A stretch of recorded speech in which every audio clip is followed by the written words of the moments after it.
Her brother walked out of the will reading A Millionaire. She walked out with a collapsing farm and a secret no one in that room was ready for. The morning of Eleanor Whitaker's funeral, the sky over Millbrook hung low and gray as if the whole town knew something was about to break.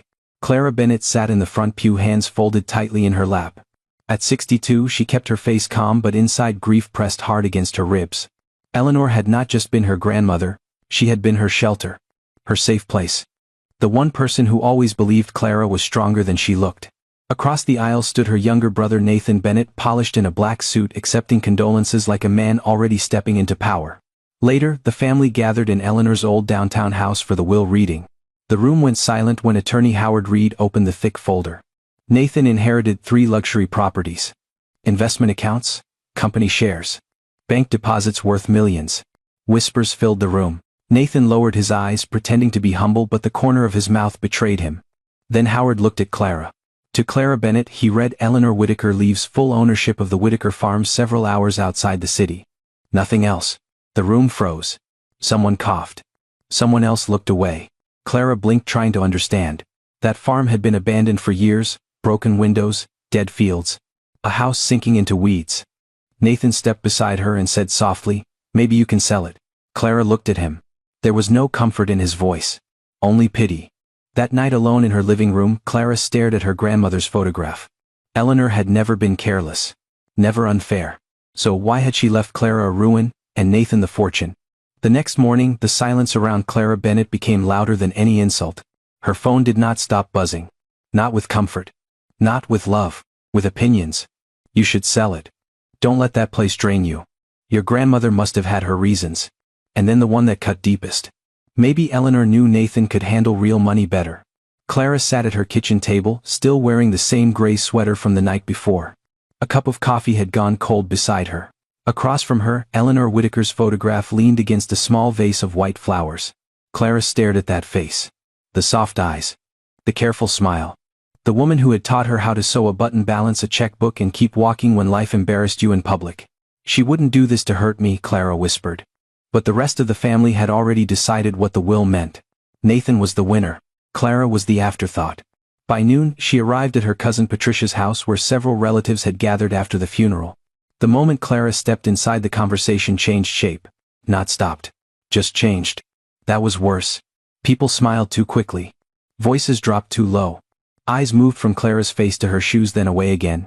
Nathan stood near the fireplace, one hand in his pocket, speaking to 2 uncles about investment managers and property taxes. He looked comfortable, almost glowing. He had always known how to fill a room. Clara had always known how to disappear inside one. Patricia crossed the room with a thin smile. "Clara, honey," she said, touching her arm lightly, "how are you holding up?" Clara nodded. "I'm all right." Patricia leaned closer. "I know yesterday was hard. That farm, well, it was unexpected." Across the room someone gave a soft laugh. Not loud. Just enough. Clara heard it anyway. Nathan turned and walked toward her with a glass of sparkling water in his hand. "Clara," he said, "I was just telling Uncle Paul that I can ask one of my real estate contacts to look at that property for you." "For me?" Clara asked. "Of course." Nathan smiled. No sense letting emotion get in the way. Old farms are expensive. Repairs, taxes, insurance. You don't want to get buried under something like that. Something like that. As if her inheritance were trash left on a curb. Clara looked around the room. No one defended her. No one said maybe Eleanor had trusted her with something important. No one even wondered out loud if there was more to the story. They only saw Nathan's millions. And Clara's ruin. Aunt Linda, sitting by the window with a cup of tea, sighed loudly enough for everyone to hear. "Well," she said, "Eleanor was a smart woman. Maybe she knew Nathan had the experience to manage the bigger things." The room went quiet. Clara's fingers tightened around the strap of her purse. Patricia murmured Linda. But she did not correct her. No one did. Nathan looked down, pretending to be uncomfortable, but he did not step in either. Clara felt heat climb into her face. She was 62 years old, yet, in that moment, she felt like a child being discussed by adults who had already decided she was not enough. Not smart enough. Not strong enough. Not worthy enough. She took one slow breath. Then another?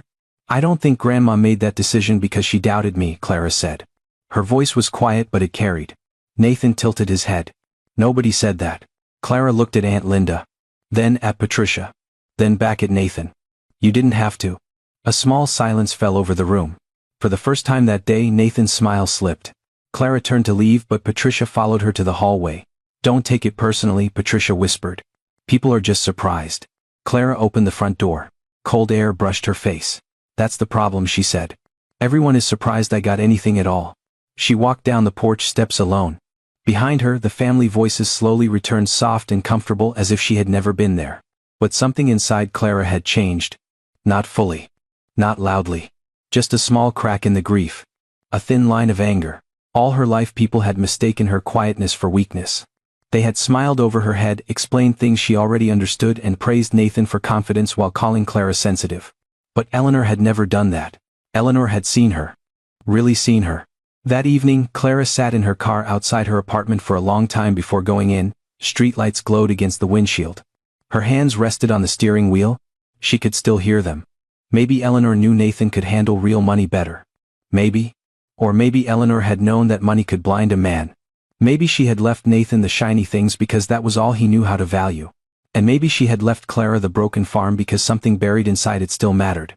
Clara reached into her purse and pulled out the folder attorney Howard Reed had given her. The deed. The old survey. The address. A farm several hours away, forgotten by everyone except the woman who had refused to sell it. Clara looked again at the name printed on the first page. Whitaker Farm. Her grandmother's last gift. Her family called it a burden. Nathan called it something to sell. But Clara, for the first time since the will reading, did not feel ashamed. She felt called. The next morning, before the sun came up, Clara packed a small bag, placed Eleanor's photograph on the passenger seat, and started the car. No one came with her. No one believed in her. No one thought she would find anything. And that was exactly why she had to go. The road to Whitaker Farm seemed longer than Clara remembered. By the time the city disappeared behind her, the morning had turned pale and quiet. Tall buildings gave way to gas stations, empty fields, rusted mailboxes, and small towns where people still waved from pickup trucks like time had not moved much at all. Clara drove with both hands on the wheel. Eleanor's photograph sat on the passenger seat, tucked gently against her purse. Every few miles, Clara glanced at it. "You knew what you were doing," she whispered. But the question stayed with her. Why? Why would Eleanor leave Nathan the money, the buildings, the accounts, the things everyone could understand? And why would she leave Clara a farm no one wanted? The family's voices kept coming back. Maybe Eleanor knew Nathan could handle real money better. Maybe she didn't trust Clara with that kind of fortune. Maybe the farm was all that was left. Clara tightened her jaw. "No," she said to the empty car. The word surprised her. It came out stronger than she expected. Because deep down beneath the hurt and embarrassment, Clara knew one thing with absolute certainty. Eleanor Whitaker was not careless. She had never been. When Clara was a girl, Eleanor kept every receipt in labeled envelopes. She remembered birthdays without writing them down. She chose her words slowly, especially when those words could wound or heal. She had once told Clara, "A foolish person gives people what shines. A wise person gives them what lasts." Clara had not understood it then. Now those words followed her down the highway like a warning. 3 hours later, the road narrowed into a strip of cracked asphalt. Trees leaned over both sides, their branches bare and tangled. The GPS signal flickered, then vanished. Clara slowed the car. Ahead, half hidden behind weeds, stood an old wooden sign. Whitaker Farm. The paint was faded, almost white. One side hung lower than the other, swinging gently in the wind. Clara pulled over. For a moment, she just sat there. No music. No traffic. Only the low hum of the engine and her own breathing. Then she turned the car down the dirt road. The tires rolled over stones and dry leaves. Dust rose behind her. The farther she drove, the more the property seemed to swallow her whole. Finally, the main gate appeared. Tall. Iron. Rust climbing over it like a disease. Clara stepped out of the car and stood before it. The air smelled of dry grass, old wood, and rain that had not yet fallen. Somewhere far off, a crow called once, then went silent. The gate groaned when she pushed it open. The sound cut through the stillness. She walked in slowly. The farmhouse stood at the top of a slight rise, larger than she remembered from childhood. Its white paint had peeled away in long strips. Several windows were broken. Vines crawled up the porch posts. The front steps sagged in the middle as if tired of holding up the past. Clara stopped at the bottom step. "This is what you left me," she whispered. For the first time since the will reading, doubt slipped in. Maybe everyone was right. Maybe this was not a secret. Maybe it was only a ruin. Inside, the house smelled of dust and damp wood. Sheets covered old furniture. Sunlight slipped through cracked blinds and thin golden lines. Every footstep stirred the silence. Clara moved from room to room. A dining room with a long table. A kitchen with chipped blue tiles. A hallway lined with faded photographs. She paused before one picture. Eleanor, much younger, standing in a field beside several workers. Her sleeves were rolled up. Her face was serious but proud. Behind her, rows of green crops stretched into the distance. Clara leaned closer. This was not the abandoned place the family mocked. This had been alive once. Full of people. Full of purpose. She touched the dusty frame. "What happened here?" she asked. No answer came. Only the wind pressing softly against the broken glass. In the study, Clara found an old desk pushed against the wall. Its surface was covered with yellowed papers and a rusted lamp. She opened one drawer, then another. Receipts. Maps. Old letters. Most of them meant nothing at first. Then she found a small envelope tucked beneath a stack of property tax notices. Her name was written on the front. Clara Bennett. Not typed. Written by Eleanor's hand. Clara's breath caught. She sat down slowly in the chair. For several seconds she could not open it. Her fingers trembled. This was no accident. Eleanor had known Clara would come. Not Nathan. Not the cousins. Not the relatives who laughed softly in living rooms and judged from a distance. Clara. She slid one finger beneath the flap and pulled out a single page. The paper was old, but the ink was clear. "My dearest Clara. If you are reading this, then you came to see the farm for yourself. That means I was right about you." Clara covered her mouth. Her eyes burned. She kept reading. "Do not believe what they say about this place. Do not believe it is worthless simply because it looks broken. Some things must be hidden until the right person is ready to protect them." Clara looked around the room. The dust. The cracked walls. The forgotten photographs. Suddenly the house no longer felt empty. It felt like it had been waiting. The letter continued. "Your brother understands wealth. You understand meaning. That is why I chose you." A tear slipped down Clara's cheek. She did not wipe it away. All the humiliation from the past 2 days rose inside her again. The pitying smiles. Nathan's soft little suggestion to sell. Aunt Linda's sharp sentence by the window. Maybe Eleanor knew Nathan could handle real money better. Clara almost laughed through the tears. No. Eleanor had known exactly what Nathan could handle. And exactly what he could not. Clara folded the letter carefully and held it against her chest. Outside, the wind moved through the dry grass. For the first time she heard it differently. Not as emptiness. As a call. She stood, walked back to the hallway and looked again at the photograph of Eleanor in the fields. Her grandmother's eyes seemed to meet hers across the years. Clara had arrived ashamed. She had arrived wounded. She had arrived wondering if she had been given the family's leftovers. But now, standing in that broken farmhouse with Eleanor's letter in her hands, she understood one thing clearly.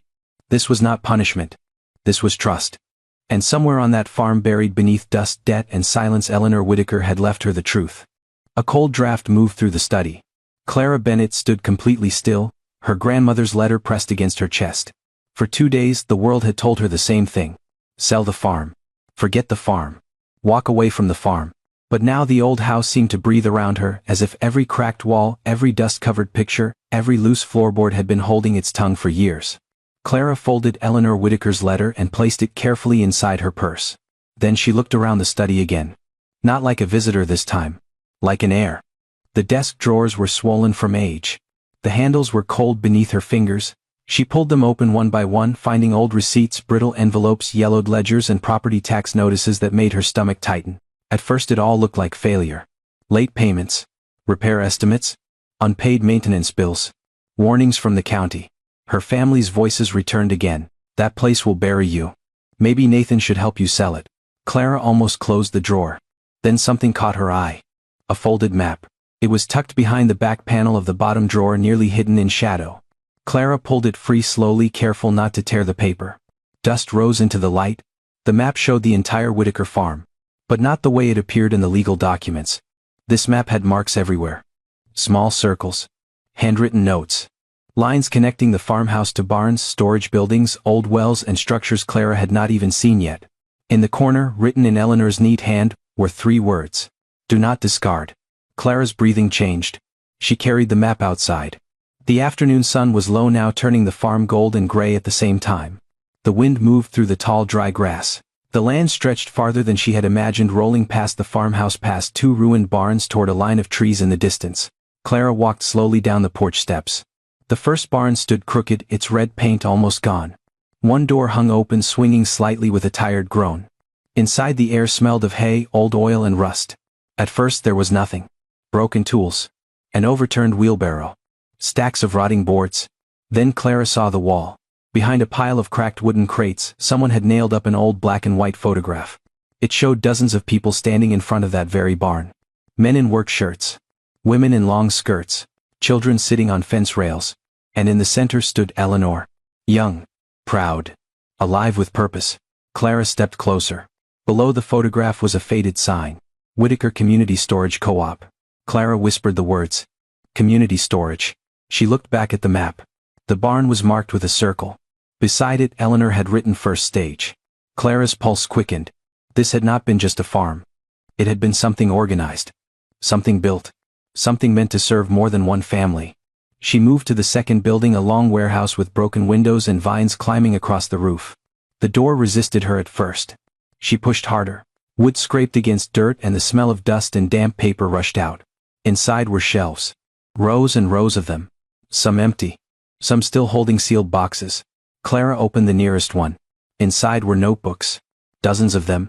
Names. Dates. Crop records. Delivery logs. Payments made to local workers. Small farmers. Families.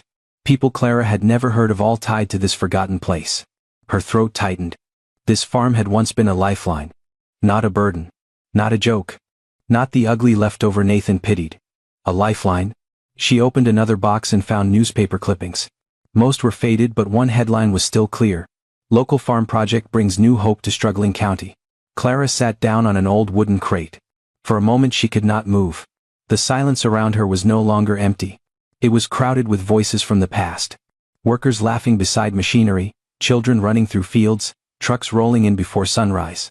Eleanor giving orders with her sleeves rolled up and dirt on her shoes. The farm had been alive. And then something had stopped it. Clara continued deeper into the warehouse, following the map by the weak light coming through the broken windows. Near the back she found a metal cabinet pushed against the wall. It was locked. She searched the drawers around it, then remembered the small key ring Attorney Howard Reed had given her with the deed. Her hands shook as she tried each key. The fourth one turned. The cabinet opened with a sharp metallic crack. Inside was another folder. Thick. Tied with a piece of string. On the front Eleanor had written, "For Clara only." Clara's heart slammed once. She untied the string. The first page was not a bill. Not a map. Not a receipt. It was a project outline. Names of buildings. Land sections. Community partners. Long-term plans. And at the top, printed in bold letters, was a title Clara had never seen before. Whitaker Regional Development Plan. Clara stared at it. The farm around her seemed to tilt. A ruined house. Broken barns. Dead fields. That was what everyone else saw. But Eleanor had hidden a whole history here. A history big enough to be erased. Big enough to be protected. Clara turned the page and a loose photograph slipped out, landing face up on the dusty floor. She bent down and picked it up. Eleanor stood beside three men Clara did not recognize. Behind them was the farmhouse, freshly painted and bright in the sun. But one face in the photograph had been circled in red. Under it, Eleanor had written two words. He lied. Clara's skin went cold. The wind struck the warehouse wall, making the whole building creak. Clara looked out through the broken window toward the empty fields. Suddenly the farm did not feel abandoned. It felt watched. She gathered the folder, the map, and the photograph into her arms. The sun was almost gone now. Long shadows stretched across the land. Clara had come looking for a reason. Now she had more than that. She had proof that Whitaker Farm had once carried a dream bigger than money. And somewhere inside its ruins Eleanor had left the first pieces of a secret someone had wanted buried forever. Clara Bennett did not sleep that night. She sat at the small motel desk with the yellow lamp buzzing above her, the folder spread open in front of her like a wound. Whitaker Regional Development Plan. The words looked official. Important. Too important for a place everyone called worthless. Outside the town was quiet. A passing truck rolled by once every few minutes, its headlights sweeping across the curtains. Clara barely noticed. Her eyes kept moving from page to page, trying to understand what Eleanor Whitaker had built before time's silence and someone's lies buried it. There were maps of the entire property. Not just fields and barns. Training buildings. Storage facilities. A small processing center. A community market. Housing plans for seasonal workers. Irrigation lines. Road access. Even a proposed clinic. Clara leaned back slowly. This had not been a farm. This had been a future. a future with Eleanor's name on every page. In the folder, Clara found a typed proposal dated more than 30 years earlier. The title had been changed by hand. The original name, Whitaker Regional Development Plan, was crossed out. Above it, in Eleanor's handwriting, was another name. Project Horizon. Clara whispered it into the quiet room. Project Horizon. The name felt too big for the cracked barns and broken windows she had walked through that afternoon. But the more she read, the more the ruins changed in her mind. She saw the storage co-op filled with local farmers bringing in produce before dawn. She saw workers unloading crates. She saw young people learning trades instead of leaving town forever. She saw mothers buying fresh food at a market that did not require them to drive 40 miles. She saw Eleanor standing in the middle of it all, sleeves rolled up, hair pinned back, giving orders with that steady voice Clara remembered from childhood. Not rich. Not flashy. But powerful. The next page listed names. Families. Small landowners. County officials. Church groups. A community college. A bank. And at the bottom, written in blue ink, Eleanor had circled one sentence. This project belongs to the people, not to investors. Clara touched the words with her fingertips. That sounded exactly like her grandmother. The woman who brought soup to sick neighbors but never let anyone call her soft. The woman who could smile at a banker and still make him lower his voice. The woman who once told Clara money is useful but ownership is protection. Clara turned another page. This one showed projected profits. Not millions overnight. Steady growth. Jobs. Food supply contracts. Land restoration. A regional model that could have changed the county. Clara's breath caught. If Project Horizon had succeeded, Whitaker Farm would have become the center of something huge. Not just financially. Socially. Historically. Then came the photographs. Eleanor standing beside a newly built warehouse. Eleanor shaking hands with a group of farmers. Eleanor at a long table covered with blueprints. The same three men appeared in several pictures. One of them had been circled in red. The same man from the photograph Clara found in the warehouse. He lied. Clara stared at his face. A polished smile. Dark suit. Hand resting too comfortably on Eleanor's shoulder. She did not know his name yet, but she knew the feeling he gave her. Cold. The kind of man who smiled while measuring what he could take. At sunrise, Clara returned to the farm. The fields were washed in pale gold light. Mist clung low to the grass. The old farmhouse looked less frightening now, though no less broken. Clara parked near the porch and stepped out with the folder tucked under one arm. This time she did not hesitate at the gate. She walked straight to the warehouse. Inside, dust floated in the morning beams. Clara moved past the shelves, past the boxes of ledgers, past the broken crates. In the back corner, she found more cabinets. One held contracts. Another held correspondence. Another was packed with old community surveys. People had believed in this. They had signed their names. They had offered land, labor, equipment, hope. Clara opened a brown envelope and found a newspaper clipping. The headline was faded but still readable. Project Horizon promises new life for rural county. Below it was a photograph of Eleanor at a podium speaking to a crowd gathered outside the farmhouse. Clara could almost hear her. "We are not waiting to be saved," Eleanor had said in the article. "We are building something of our own." Clara lowered the paper. Her throat tightened. For years her family had reduced Eleanor to bank accounts and property values. They spoke of her fortune like that was the proof of her life. But this was the proof. This was what Eleanor had protected.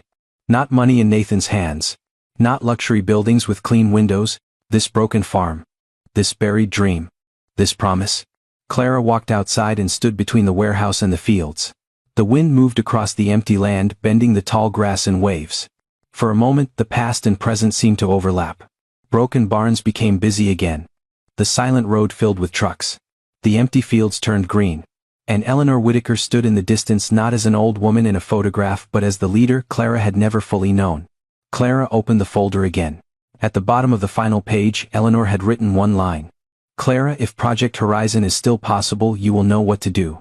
Clara's hands trembled. Not from fear this time. From the weight of being chosen. Behind her, the farmhouse creaked in the wind. Ahead of her, the land stretched wide and waiting. Her brother had inherited the fortune everyone could count. But Clara had inherited the reason that fortune had ever mattered. And for the first time, standing in the ruins of Whitaker Farm, she understood the secret her grandmother had left behind. Project Horizon had never died. It had only been waiting for someone brave enough to bring it back. The folder was heavier than paper should be. Clara Bennett carried it back into the farmhouse with both arms wrapped around it as if the wind might snatch the truth away before she could understand it. Project Horizon had not failed. Not naturally. Not because Eleanor Whittaker dreamed too big. Someone had broken it. Clara knew it the moment she opened the next section of documents. The first page was a legal notice. Then another. Then another. Lawsuits. Delays. Permit disputes. Frozen bank accounts. Missing signatures. County objections that appeared suddenly after years of approval. Clara spread the papers across the dining room table, pushing aside dust with the sleeve of her sweater. The old chandelier above her trembled slightly in the wind. Outside, the empty fields waited under a hard white sky. She read every line. Slowly. Carefully. The way Eleanor would have.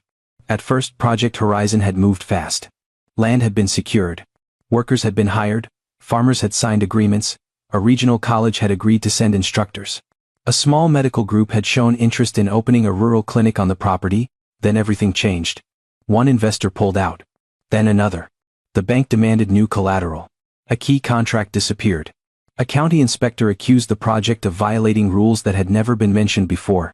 Clara turned the page. There was Eleanor's handwriting in the margin. This was coordinated. Clara's fingers froze. The next page was a letter. Short. Cold. Anonymous. Mrs. Whittaker, stop pushing this project. You are standing in front of people more powerful than you understand. Clara looked toward the hallway. The house was silent, but it no longer felt peaceful. It felt like a place that had survived an attack. She kept reading. There were meeting notes from Eleanor herself. Names were written in tight, careful script. Some were circled. Others were crossed out. One line appeared 3 times in different places. Do not trust the outside investors. Clara sat down slowly.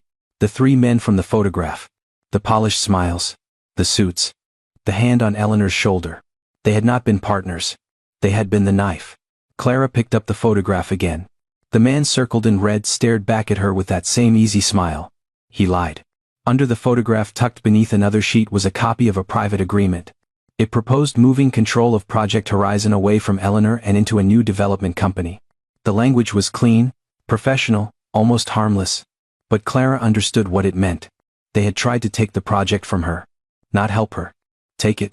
The agreement would have turned the farm into private real estate. The community market would be gone. The training center would be gone. The worker housing would be gone. Everything Eleanor had promised to the people would become profit for strangers. Clara felt anger rise in her chest. Not loud. Not messy. A deep, steady anger. The kind that makes a person sit up straighter. She turned another page and found a handwritten note from Eleanor. They thought I would sign because I was tired. They thought grief, age, and pressure would make me weak. They were wrong. Clara swallowed hard. She could see her grandmother clearly now. Not the gentle woman in the church pew. Not the quiet old woman with soft hands and a warm kitchen. But Eleanor Whittaker standing in this very room facing men who wanted to strip her dream down to numbers. And she had refused. That refusal had cost her everything. The next documents told the rest. The bank withdrew support. Vendors sued for unpaid balances. Permits expired. Farmers who had trusted Eleanor were pressured to leave. One by one, the workers disappeared. The warehouses emptied. The fields dried out. The farmhouse went quiet. Project Horizon did not collapse in one day. It was strangled, piece by piece. Clara walked outside with the papers still in her hand. The sky had darkened. Wind rushed across the land, bending the weeds flat. A loose piece of metal on the barn roof clanged again and again like a warning bell. She crossed to the old warehouse and stood before the faded co-op sign. Whittaker Community Storage Co-op. Her eyes filled. All those people. All that hope. Buried under paperwork, threats, and greed. Grandma Clara whispered, "Why didn't you tell anyone?" But she already knew. Because no one had listened when Eleanor was alive. And after she died, they had listened even less. They saw Nathan's fortune and called it success. They saw Clara's farm and called it failure. They had no idea the real fortune had been hidden here all along. Back inside the farmhouse, Clara found one final envelope in the folder. It was sealed with tape so old it cracked when she opened it. Inside was a single sheet. Clara, if you find this, understand one thing. I did not lose Project Horizon because it was impossible. I lost it because the wrong people wanted it for themselves. I protected what I could. I kept the land, I kept the records. I kept the truth.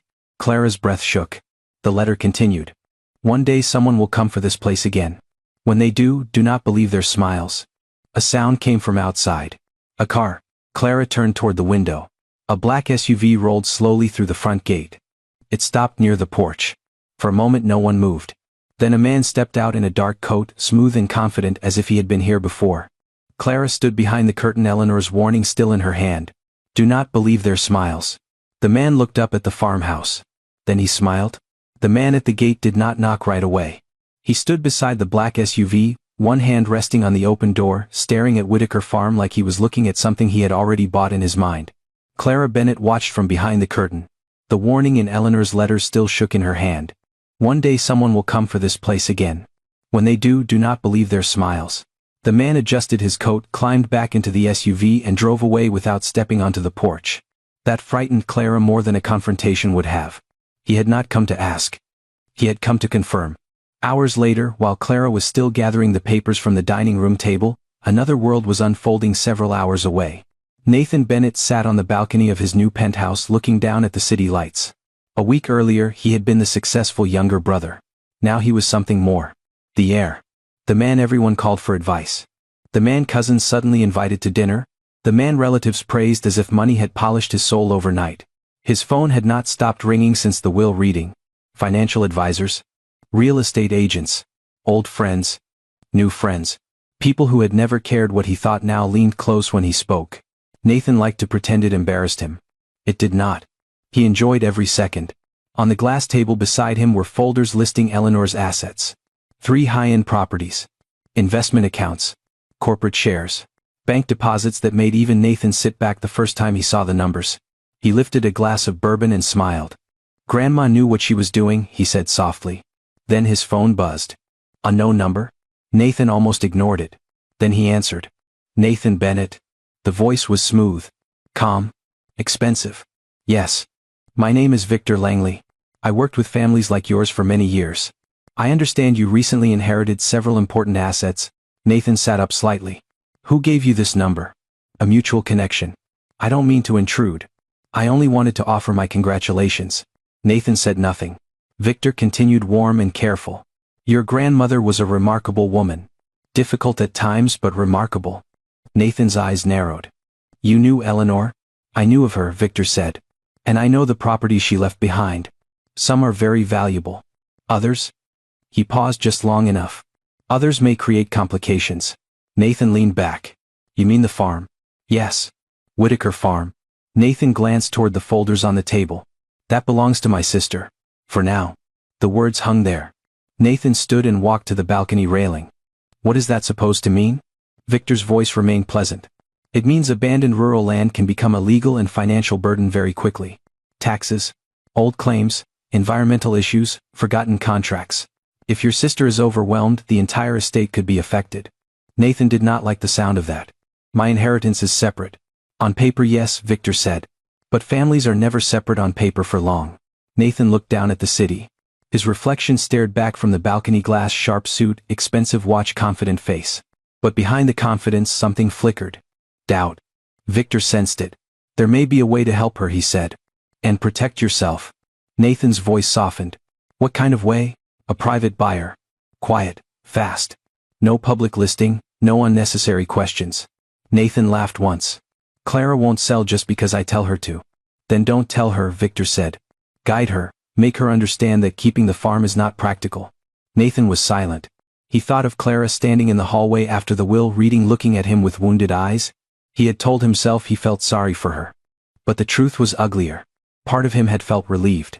Relieved that he was the one everyone admired. Relieved that the family finally saw him as the obvious choice. Relieved that Clara had received something small enough to keep her beneath him. Victor spoke again. Your sister may be emotionally attached right now. That will pass. But if someone fills her head with old stories, she could make things difficult. Nathan turned slowly. Old stories. Victor gave a soft laugh. Every old property has legends. Failed plans, dead dreams. Papers that sound important until lawyers read them. Nothing worth risking your future over. Nathan's fingers tightened around the phone. How much is the buyer offering? Victor did not answer right away. That was the hook. Then he said a number. Nathan stopped breathing for a second. It was more than a ruined farm should ever be worth. Far more. Too much. What's really on that land? Nathan asked. Victor's voice changed almost imperceptibly. Not colder. Sharper. Opportunity. The next day, Nathan met him at a private restaurant downtown. Victor Langley was younger than Nathan expected, maybe in his early 50s, with silver at the temples and a smile that never reached his eyes. He wore no flashy jewelry. Nothing loud. That made him seem even richer. He spoke as if he were doing Nathan a favor. He asked about the inheritance. He praised Eleanor's intelligence. He called Clara well-meaning. That bothered Nathan less than it should have. She's sentimental, Nathan said, stirring his coffee. She thinks Grandma left that farm for some deep reason. Victor nodded sympathetically. People often confuse burden with destiny. Nathan looked up. The sentence felt like permission. Permission to dismiss Clara. Permission to step in. Permission to believe he was still the practical one. Victor slid a folder across the table. Inside was a purchase proposal. Clean. Simple. Fast. Nathan scanned it. This is only for the farm. For now. Nathan looked at him. Victor smiled. There are pieces of history buried in places like Whitaker Farm. Old rights. Old agreements.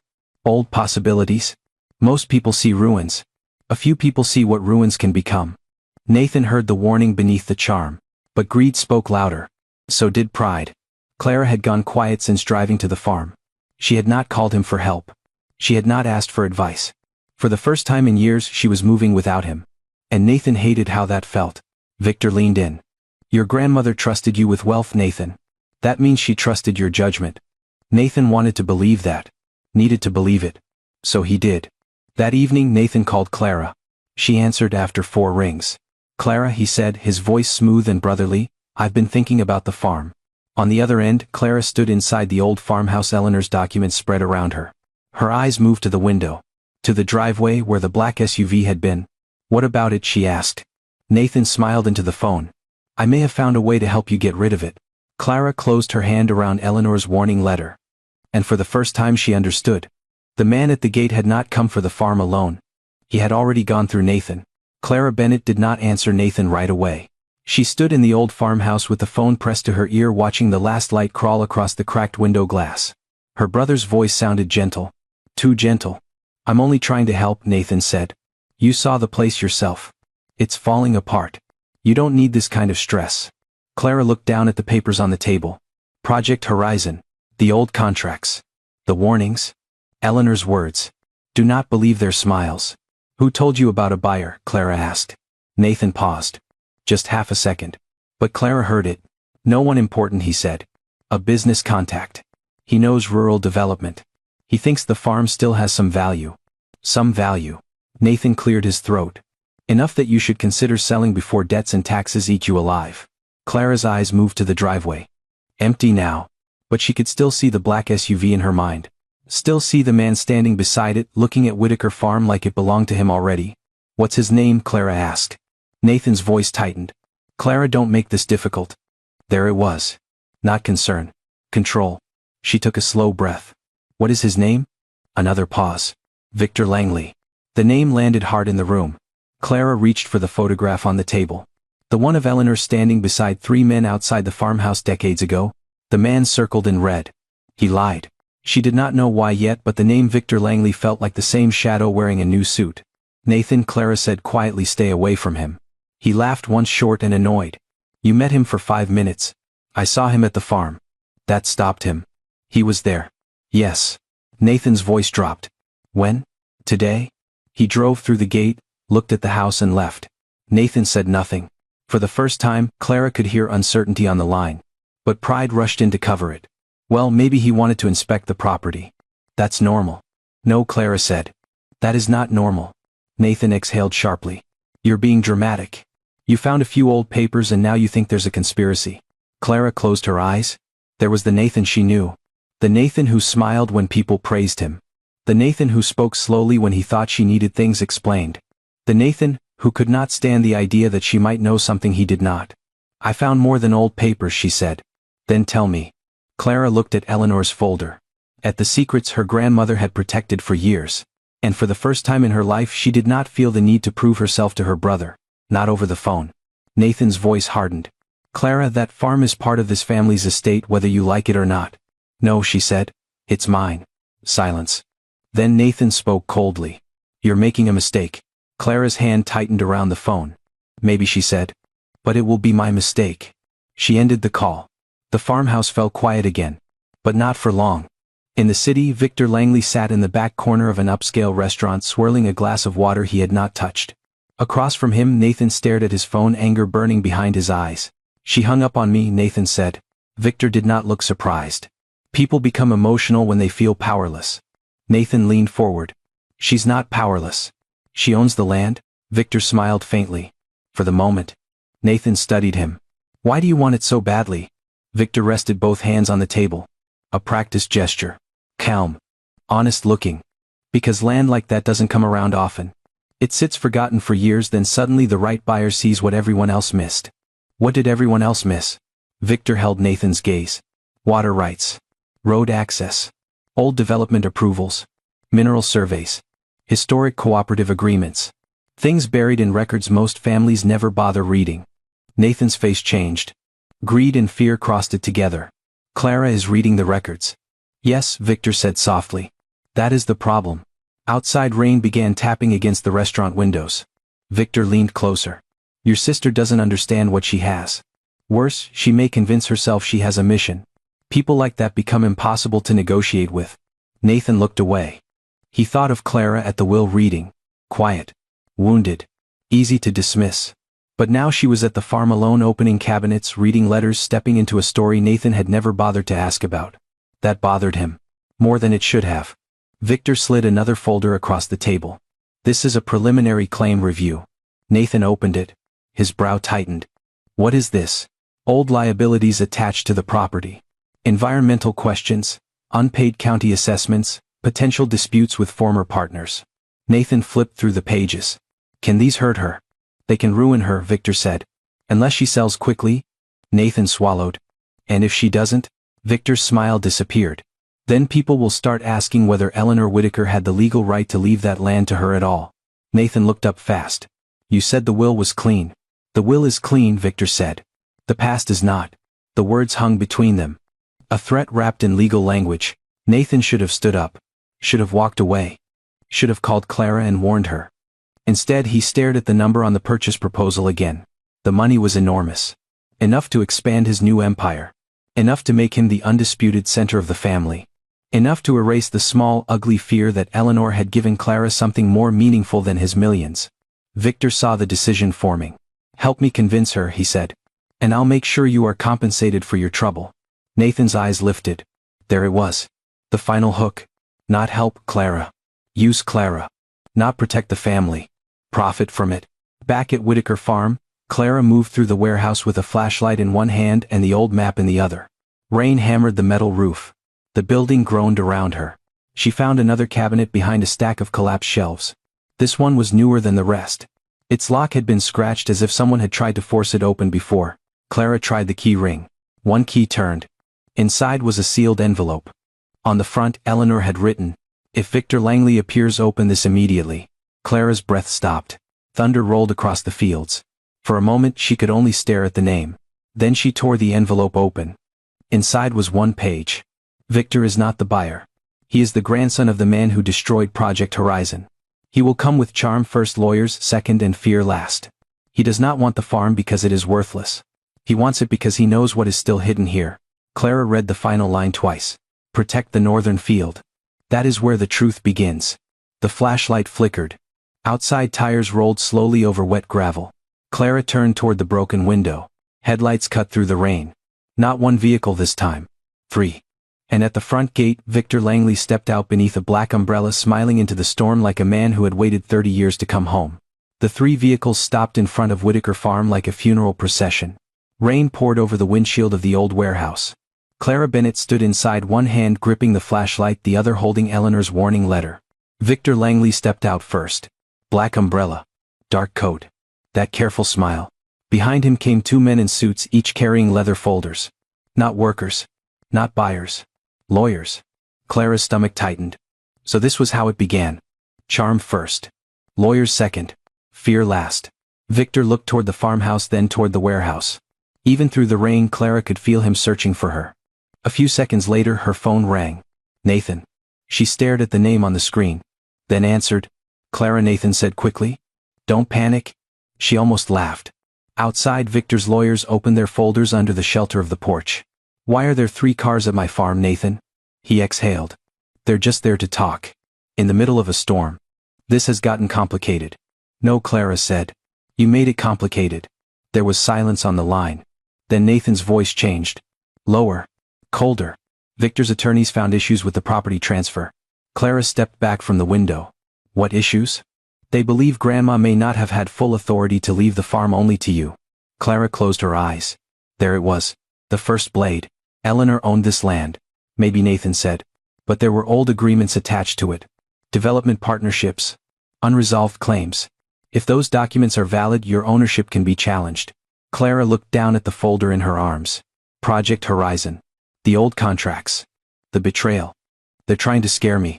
They're trying to protect the estate, Nathan snapped. The estate, Clara's voice rose for the first time. Or your money. Nathan did not answer fast enough. That was the answer. A knock came from the warehouse door. 3 slow knocks. Victor's voice followed. Mrs. Bennett, we should talk before this becomes unpleasant. Clara ended the call. For a moment the only sound was rain pounding the metal roof. Then she opened the warehouse door. Victor stood beneath the umbrella, dry, composed, almost polite. His lawyers stood behind him with blank faces. Clara, he said gently, as if they were old friends. I'm sorry it had to happen this way. It didn't have to happen at all. His smile stayed in place. I made a generous offer. More generous than the property deserves. No, Clara said. More generous than you wanted me to question. One of the lawyers stepped forward. Mrs. Bennett, we are prepared to file an injunction preventing any sale, alteration, excavation, or transfer of materials connected to this property until ownership matters are reviewed. Clara held his stare. You came here to tell me I can't touch my own land. Victor tilted his head. We came here to prevent mistakes. Lightning flashed behind him. For one sharp second his smile vanished. Clara saw what Eleanor had seen. Not a businessman.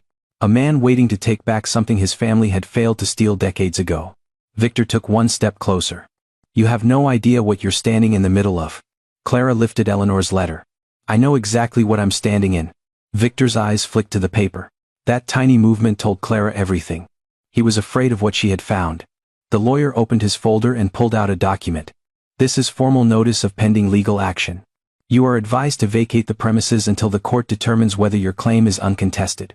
Clara did not take the paper. You can mail it. The lawyer's mouth tightened. Victor sighed softly. Clara, pride is expensive. Your brother understands that. He is being practical. My brother is being used. Victor's expression hardened just enough to make the air feel colder.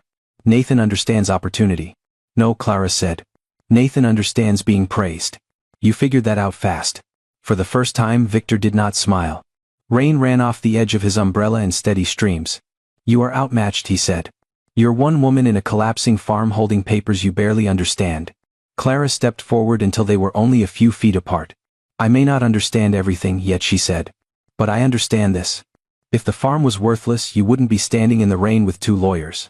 The words landed hard. One lawyer looked away. Victor's jaw tightened. In the city, Nathan stood beside his penthouse window, phone still in his hand. He had heard Clara's final words before the call ended. They stayed with him. Or your money. He looked at the purchase proposal on the table. Then at the family group chat lighting up with messages. Nathan, is Clara really fighting the will? Is the farm tied to lawsuits? Should we be worried? The story was spreading already. Victor had made sure of it. By morning, the inheritance would no longer be a private wound. It would be a family war. Back at the farm, Victor turned to leave. This is only the beginning, he said. Clara watched him walk toward the SUV. I know, she said. He stopped. She raised the folder against her chest. But Eleanor left me more than land. Victor looked back. The rain blurred his face but not his anger. Clara's voice cut through the storm. She left me proof. For the first time, Victor Langley looked afraid. Only for a second. But Clara saw it. And that second was enough. As the 3 vehicles rolled away from Whitaker Farm, Clara stood alone in the rain, soaked to the skin, holding the documents that had started the war. Her family thought she was breaking. Victor thought she would fold. Nathan thought money still made him the powerful one. But Clara Bennett had finally understood the real battle. This was not about selling a ruined farm. This was about who had the right to bury the truth. And she was done letting other people decide what Eleanor's legacy was worth. Clara Bennett spent the rest of the night at the farmhouse table. The storm had passed, but water still dripped from the porch roof in slow, steady beats. Drip, drip, drip, like a clock counting down. The papers Eleanor Whitaker left behind covered every inch of the table. Old contracts, letters, maps, photographs, legal notices. Clara had read them until the words blurred, but one thing was now painfully clear. Victor Langley was not just interested in Whitaker Farm. His family had been circling it for decades. And Eleanor had known.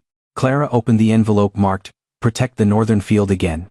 Inside was a small hand-drawn map different from the others. It showed the far edge of the property past the dead orchard and beyond an old service road.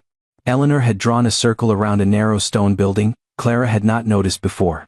Beside it, she had written, "Archive Room. Not listed in county records." Clara looked toward the window.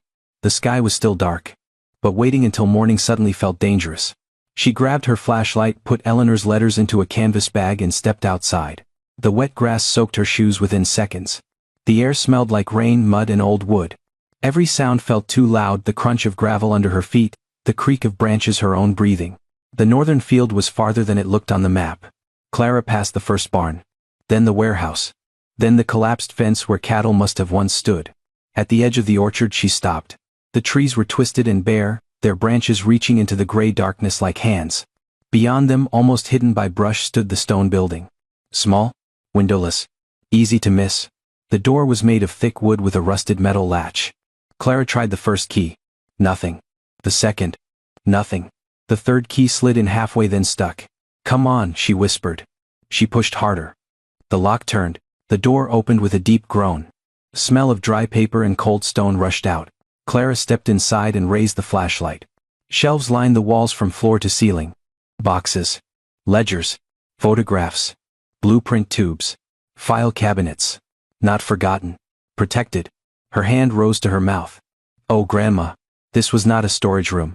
It was Eleanor's hidden memory of everything. Clara moved to the nearest cabinet. A label on the drawer read, "Langley Development, Salgado Partners, Private Correspondence." Her heart began to pound. She opened it. Inside were letters between Victor's grandfather Charles Langley and a group of investors. Clara read the first page, then the next, then another. The truth came together like a match catching fire. Charles Langley had never wanted to support Project Horizon. He wanted to control it. He and his partners planned to pressure Eleanor into signing over the land after the project became valuable.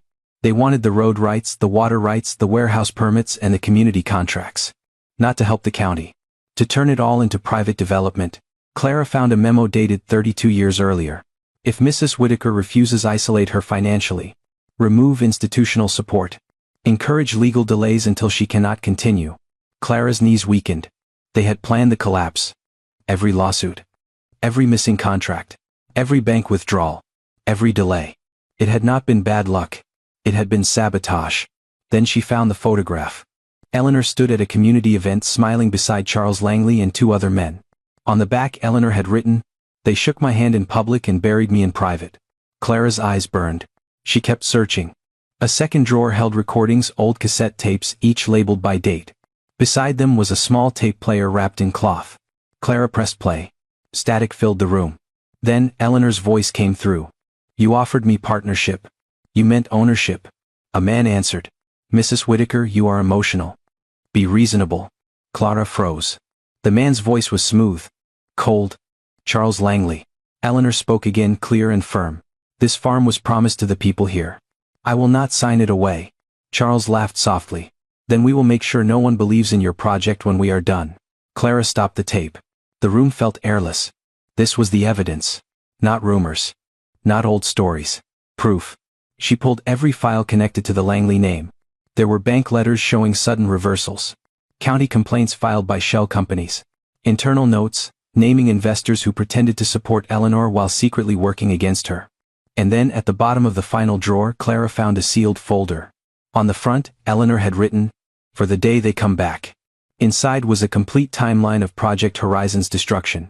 Names, dates, payments, legal filings, copies of letters. And one final note. "Clara, they will call this history. Do not let them. History is what people remember. Evidence is what makes the guilty answer." Clara held the note to her chest. Her hands were shaking, but her mind was clear. For the first time, she was not just defending the farm. She was defending Eleanor. She was defending every farmer who had signed those agreements. Every worker who had lost a job. Every family that had been promised a future and then watched it vanish without knowing why. By sunrise, Clara returned to the farmhouse carrying 3 boxes of evidence. Her clothes were damp. Her hair was loose. Mud clung to her shoes. But her eyes had changed. When her phone rang, she did not flinch. Nathan again. She answered. Clara, he said, tense. Victor says this can still be settled quietly. Clara looked at the boxes on the table. No, she said. Nathan sighed. Please don't make this worse. She opened the folder and stared at Charles Langley's signature. It already was worse, Clara said. We just didn't know who made it that way. What are you talking about? Clara's voice was steady. I found the archive. Silence. Then Nathan whispered, what archive? The one Grandma hid from men like Victor. Outside morning light spread over Whitaker Farm. The barns still leaned. The fields were still overgrown. The farmhouse was still cracked and tired. But the truth had survived. And now Clara had it in her hands. Nathan Bennett arrived at Whitaker Farm just after noon. He did not come in a polished mood this time. No perfect smile. No smooth advice. No voice pretending to be kind. His black sedan rolled through the gate slowly, tires crunching over gravel still damp from the storm. When he stepped out, Clara saw it immediately from the porch. Something had changed. His shoulders were lower. His face looked tired. For the first time since the will reading, Nathan did not look like the man who had won. He looked like a man who had finally understood the price of winning. Clara stood at the top of the porch steps, arms folded, Eleanor's archive boxes stacked behind her inside the house. Nathan looked at the farmhouse. Then the barns. Then the fields. He swallowed. I didn't know, he said. Clara did not move. You didn't ask. The words hit him harder than anger would have. He looked down at his shoes. They were expensive city shoes already stained with mud. I thought. He stopped and shook his head. I thought Grandma left you a problem. Clara's eyes stayed on him. And you thought that made sense. Nathan looked up. There it was. The truth between them. Not Victor. Not lawyers. Not the will. Something older. Nathan had believed deep inside that Clara receiving less was natural. That he was meant for the fortune. That she was meant for the burden. He stepped closer, but Clara raised one hand. Don't come up here with another offer. I didn't. Don't ask me to settle quietly. I won't. Don't tell me Victor is trying to help. Nathan's jaw tightened. At that name, shame crossed his face. I know he isn't. Clara studied him. For a long moment only the wind moved between them. Then Nathan reached into his coat and pulled out a folder. Clara stiffened. Nathan noticed. It's not from Victor, he said quickly. It's from me. He placed the folder on the porch step and backed away. Clara looked at it but did not pick it up. What is it? Emails. Texts. The purchase proposal. Notes from our meetings. Everything Victor sent me. Clara's expression changed slightly. Nathan's voice broke at the edges. He told me you were emotional. He told me Grandma had made a mistake. He told me I could protect the estate. He gave a bitter laugh. Protect the estate. That's what he called it. Clara said nothing. Nathan looked toward the northern field. I wanted to believe him because it made me feel important. The honesty surprised them both. He kept going, before pride could stop him. All my life I thought Grandma saw me as the capable one. The strong one, the one who could handle money, lawyers, business. Then she left you this place and I told myself it was because it wasn't worth anything. His eyes shone now, but he fought it. Because if it was worth something, if it mattered, then maybe she trusted you with the thing she loved most. Clara's face softened, but only a little. Nathan looked back at her. And I couldn't stand that. The words hung in the air. Raw.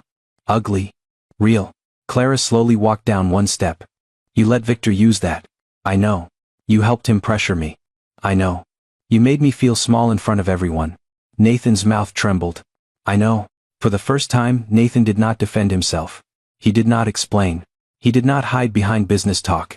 He just stood there in the mud, stripped of all the confidence that had made him look powerful and empty at the same time. Clara picked up the folder. Inside were printed messages. Victor's instructions. His offers. His warnings. His careful language. His plan to push Clara toward fear, then force her toward sale. One message made Clara stop. If she resists Nathan, remind her she cannot afford a legal fight. People like your sister usually fold once they feel alone. Clara's fingers tightened around the page. Nathan saw her reaction. I'm sorry, he whispered. Clara looked at him. Sorry doesn't fix this. I know. Sorry doesn't bring back what Grandma lost. I know. Sorry doesn't rebuild Project Horizon. Nathan lifted his eyes. Then let me help rebuild it. Clara almost laughed. Not because it was funny. Because only days earlier Nathan had wanted the farm gone. Now he stood there asking to save it. You think I should trust you? No, Nathan said. Not yet. That answer stopped her. He stepped back again, giving her space. I'll give my statement to your lawyer, I'll testify if I have to. I'll admit Victor approached me. I'll admit I helped him. I'll admit I was wrong. The wind moved across the porch. Somewhere in the distance an old sheet of metal tapped softly against a barn roof. Nathan looked around the farm again. I don't know how to fix what I became, he said. But I know I don't want to keep becoming it. Clara's eyes filled though her voice stayed steady. Grandma left you money, Nathan. She didn't leave you permission to lose yourself. He looked down. That sentence broke something in him. His shoulders shook once. Then again. He turned away, covering his face with one hand. For years Nathan had performed success so well that even he believed it. But now standing in front of the broken farm he had mocked, he finally saw the truth. His inheritance had made him rich. But it had also exposed him. Clara let the silence sit. Then she walked down the porch steps and stood beside him. Not touching him. Not forgiving him completely. Just standing close enough that he knew the door was not forever closed. Inside the farmhouse Eleanor's archive waited. Outside the fields waited. And between them stood a brother and sister who had almost been divided by greed, pride, and a dead woman's unfinished dream. Nathan wiped his eyes and looked at Clara. What do we do now? Clara looked toward the northern field, the place where the truth had survived. We fight him, she said. Nathan nodded. Then Clara added, and after that we finish what Grandma started. Nathan looked at the ruined barns, the overgrown roads, the silent warehouses. For the first time he did not see a burden. He saw the shape of a promise. And beside him Clara Bennett stood taller than he had ever seen her. Months later, Whitaker Farm no longer looked like a place people whispered about. It looked alive. The broken front gate had been repaired, but Clara Bennett insisted on keeping the old farm sign.